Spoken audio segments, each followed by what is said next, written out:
Many gay men notice that when they move past their 40s or 50s, they feel like they're slowly disappearing.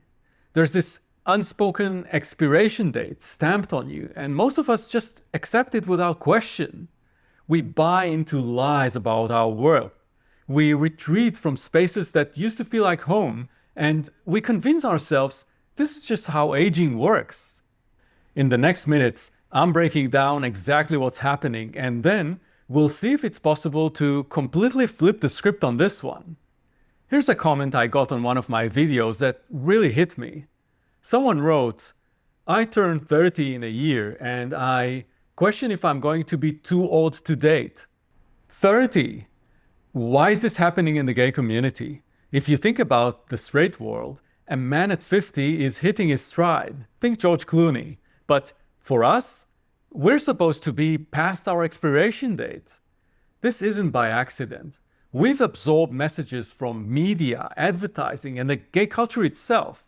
Messages that youth equals value. Most of us went along with it without questioning where it came from. And now let's talk about feeling invisible. It doesn't happen overnight. You don't wake up on your 40th birthday and suddenly nobody sees you. It's much sneakier.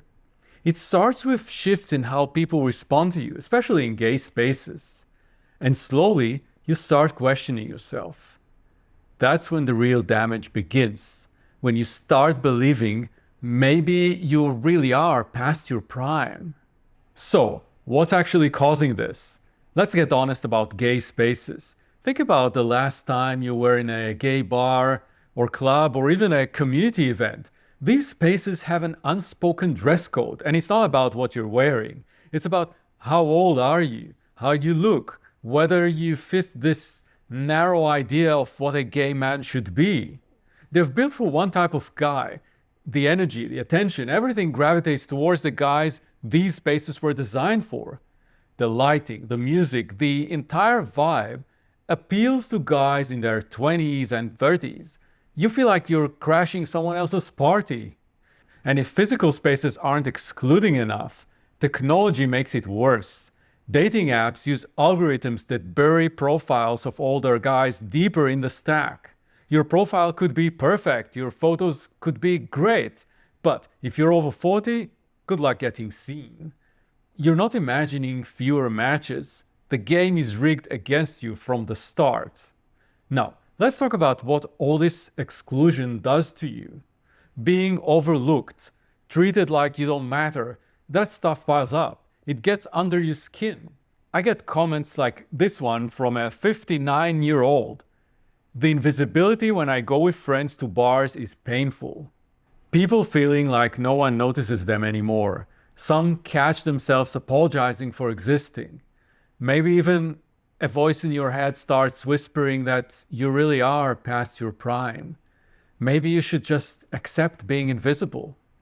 And loneliness can hit hard. You feel like there's no space carved out for who you are right now, at this age, with this experience. Even when you know you have so much to offer, it feels like the world has decided you're expired goods. These spaces are built to exclude you, and it hurts.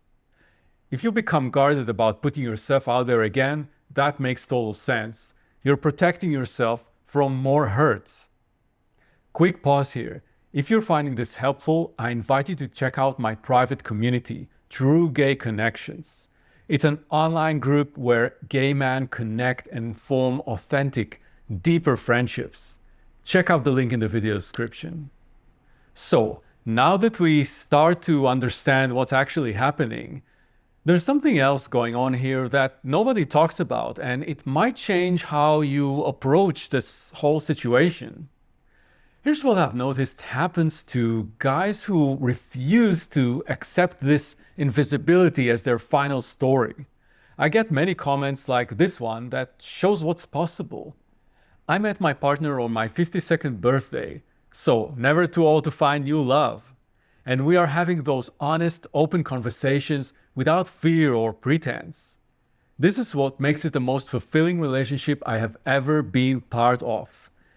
That's what's actually possible. Real connection, honest conversations. Now, Here's what I've seen work for guys who refuse to accept invisibility.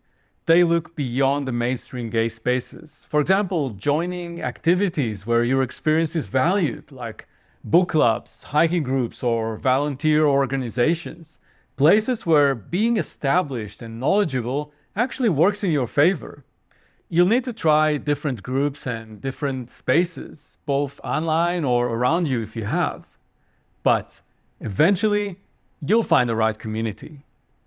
While it's true that the guys who figure these things out don't magically solve all their problems, but they stop making their problems worse by looking for validation from the wrong people or in the wrong communities.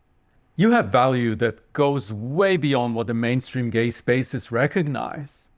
Your experience, your perspective, your capacity for authentic connection. These things only grow stronger with age. What part of this hit home for you? Let me know in the comments. Your experience might help someone else who's going through the same thing. Love you all.